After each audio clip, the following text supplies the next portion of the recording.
Meninos, bom dia, tudo bem? Então, gravar um videozinho aqui para vocês, fazendo um comentário então daquela aula sobre elementos de cartografia, não é isso? Então, a gente conversou sobre o conceito de projeções cartográficas e a gente disse então que as projeções cartográficas elas são as técnicas de transformação das imagens da Terra, né, ou de transposição, melhor dizendo, das imagens da Terra para o plano. A Terra, que é uma esfera, para um plano, que é um mapa. Né? Então, quando eu apresento a imagem da Terra num plano, eu estou fazendo uma projeção cartográfica.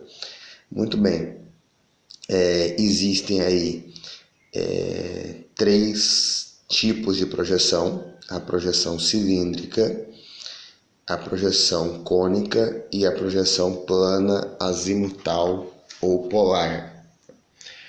A projeção cilíndrica, ela tem como característica, para você identificar, se eu tivesse enrolado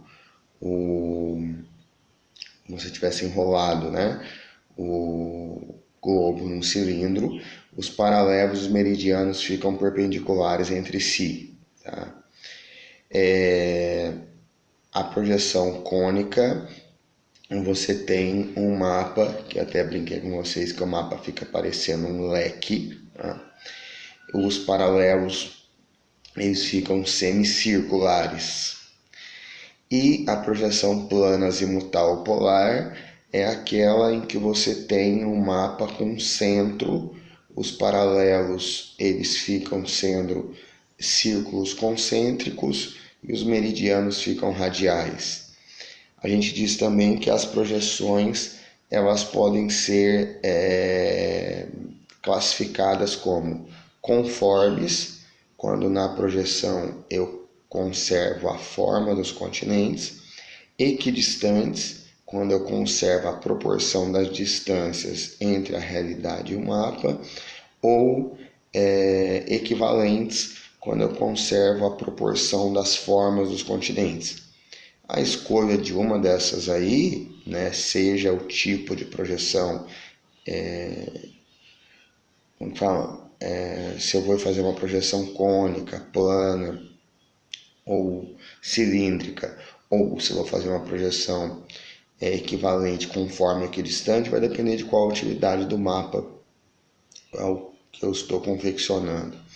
Existem duas projeções com nomes especiais que mais se utilizam, apesar de existirem outras, que é a projeção de Mercator, que é uma projeção do século XVI, feita na época das grandes navegações e que, portanto, atendia às demandas daquela época.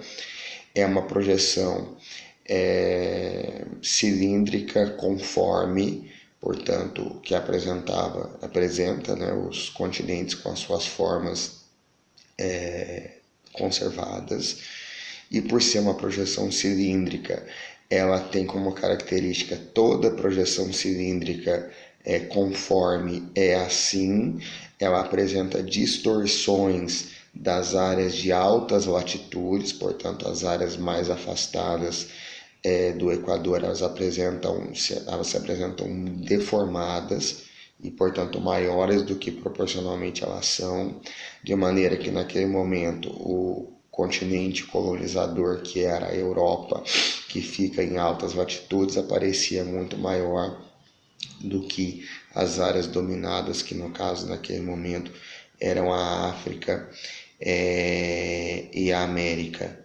Central e do Sul. Não é? Bom, de algum modo então é uma projeção eurocêntrica, né? A gente não pode esquecer que uma projeção cartográfica ela traz consigo uma ideologia.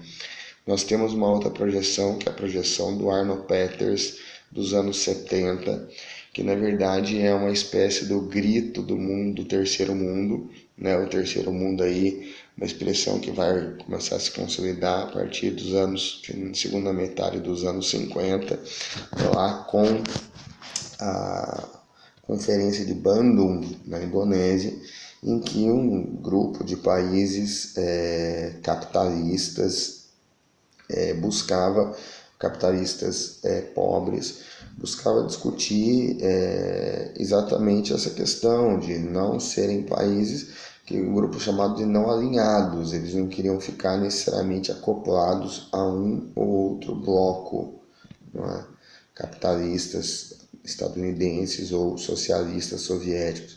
Eles queriam então uma terceira via, daí a ideia de terceiro mundo, e depois essa expressão acabou sendo utilizada quando se diz de antiga divisão internacional do trabalho, acabou sendo usada como sinônimo de países capitalistas produtores de matérias-primas.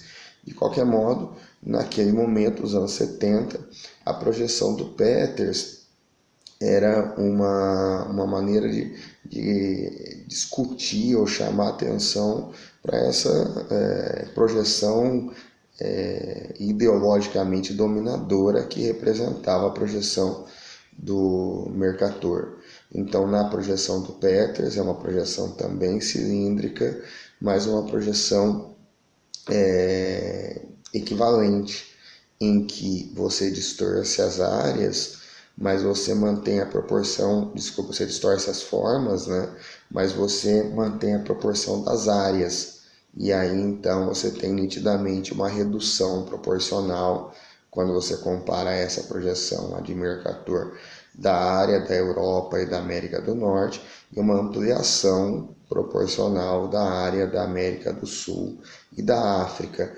Mas como há uma distorção do formato, você percebe claramente, vai até a gente brinca, parece que eles chegaram no sul da África e no sul da América do Sul e esticaram os dois continentes, né? Existe uma projeção, a gente chama de afilática, que é aquele tipo de projeção onde você distorce todos os elementos, área, forma e distância. Existe uma outra coisa chamada anamorfose, que na verdade é um mapa zoado, digamos assim. A anamorfose é quando você distorce todos os elementos, né? Então não há, na verdade, nem distorção de todos os elementos, mas a anamorfose você faz como é que fala? Como é que eu diria? É uma representação onde você tem uma distorção deliberada de tudo, né? Então eu quero, por exemplo, representar os países que têm maior população. Eu quero destacar, por exemplo, a China, a Índia, os Estados Unidos, Indonésia e Brasil, que são os 5 países mais populosos do mundo.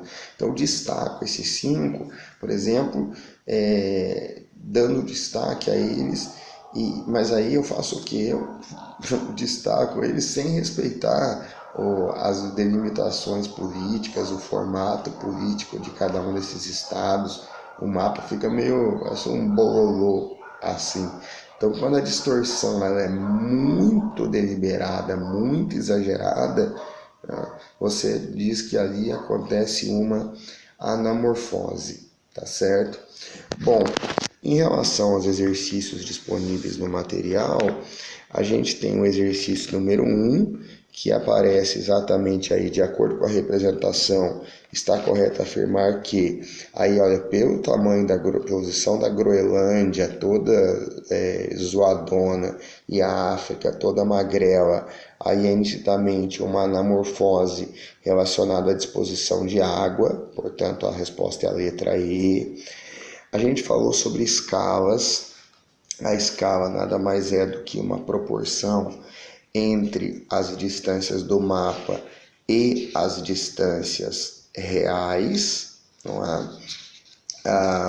Você tem a chamada escala numérica e a escala gráfica.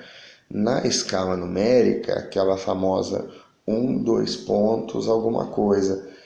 Apesar daquilo ser uma proporção, vamos ser muito pragmáticos. Leia aquilo, eu estou sendo pragmático, tá? Como se fosse 1 centímetro do mapa vale tantos centímetros reais. e depois certamente ele vai te dar uma distância do mapa para você descobrir tantas distâncias reais. Normalmente, numa exercício de escala, você precisa saber a conversão entre de quilômetro para centímetro, lembrando que para passar de quilômetro para centímetro você tem que multiplicar por 10 a quinta, e obviamente o inverso de centímetro para quilômetro de multiplicar por 10 a menos 5, tá? Ou dividir por 10 a quinta, como vocês quiserem. Faço então regra de 3. Se alguém aprendeu fazendo lá com uma multiplicação de fórmula e tal, larguem a mão. No exercício 2, que é sobre escala, a resposta da letra E. Na número 3, a resposta da letra B de bola. A número 4, a gente ainda vai conversar, tá? Hoje sobre curvas de nível. A mesma coisa a número 5. A número 6, ele fala que é uma projeção para cálculo de distância. Apesar de aparecer esse tanto de nome aí, que você diz, mas eu não sei esses nomes, se é para cálculo de distância, tem que ser equidistante. A única equidistante que tem é a letra A, projeção equidistante. Então, por isso ficamos com a letra A. Na número 7, a pergunta é: a superfície terrestre está representada segundo a projeção. Bom, como é que eu sei aí que é Peters? Olha como é que a América do Sul está esticadinha. E olha como é que a Europa está escondidinha. E é uma projeção naturalmente cilíndrica, porque os paralelos e meridianos estão representados perpendicularmente, né? Então, com essa América do Sul esticadinha desse jeito e com a projeção cilíndrica, com certeza é a projeção de Peters, que está na letra E, que privilegia a área, né? Portanto, ela é equivalente em detrimento da forma. A questão número 8,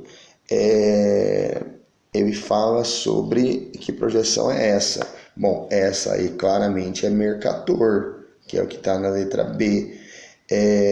Por quê? Olha para você ver, é uma projeção cilíndrica, mas olha para você ver como é que a América, quando você compara inclusive o mapa da 8 com o mapa da 7, olha como é que a América aparece proporcionalmente bem menor e como é que a Europa aparece maior.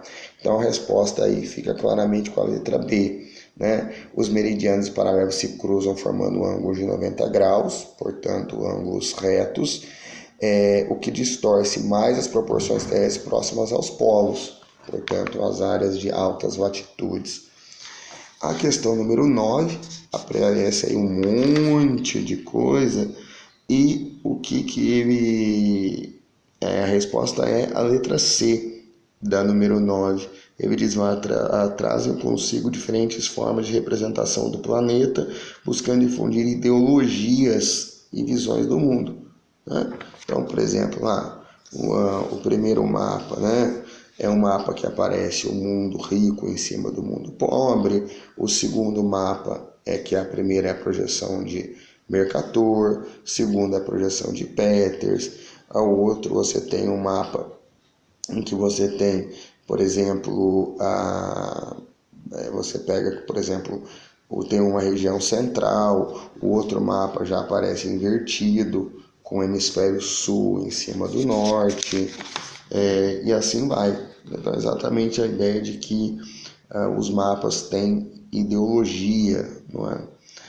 A questão número 10 pede as projeções. Então, a A é cilíndrica, a B é cônica e a C ela é plana, azimutal ou polar. Essa sequência está na letra B de bola.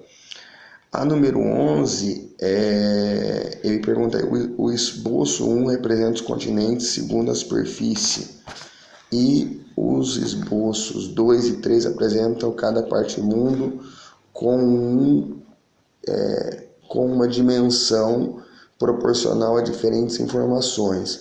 Aí você tem anamorfoses, né? Bom, no número 2, quem que está agigantado aí? Né? Então, você tem, por exemplo, 2 e 3. Bom, se você olhar, o 2 tem aí um bom agigantamento da China, e aí você poderia pensar, por exemplo, em população, e o número 3 tem um giga agigantamento dos Estados Unidos, portanto, poderia ser renda per capita, por isso que a resposta é a letra B de bola. Então, aí são anamorfoses, que são distorções deliberadas. O número 2, que apresenta uma anamorfose ligada à renda, né? Certo? Não, desculpa. O 2, uma anamorfose ligada à população. Lembrando que a primeira população do mundo é a China, segundo a Índia, por isso ali aquela parte da Ásia toda distorcida. Terceira, a Estados Unidos. Quarta população, a Indonésia, por isso aquela parte do Sudeste Asiático também toda distorcida. Depois o Brasil. E o segundo é sobre a renda. Olha para você ver como é que aparece a América do Norte e como aparece a Europa. Por isso é uma anamorfose ligada à população e à renda. Resposta letra B de bola. A questão número 13 do Enem, que é uma questão da prova 2016, fala de uma projeção, nesse caso aí é a projeção de Mercator, né? Olha como é que a África está pequenininha, a América aí não tão esticadas, e os paralelos e meridianos são perpendiculares, por a projeção de Mercator, e a resposta é a letra E, né? A adoção de um plano em que os paralelos fazem ângulos constantes com os meridianos, e no caso são ângulos de 90 graus. A número 13 me fala de conjunto de técnicas, projeções, blá blá blá. Plano geoide. Ora, se ele está falando de projeção, plano geoide, quando um tipo de superfície de projeção, aquela cujas distorções aumentam conforme o afastamento em relação à linha do Equador. Qual que é aquela projeção? Quanto mais afastado do Equador, mais distorcidas ficam as áreas. As áreas do hemisfério norte ficam maiores.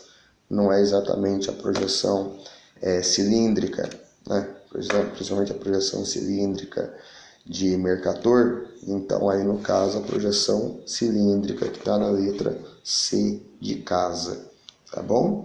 Hoje, então, a gente conversa sobre as curvas de nível, que era o que se precisava para fazer as questões número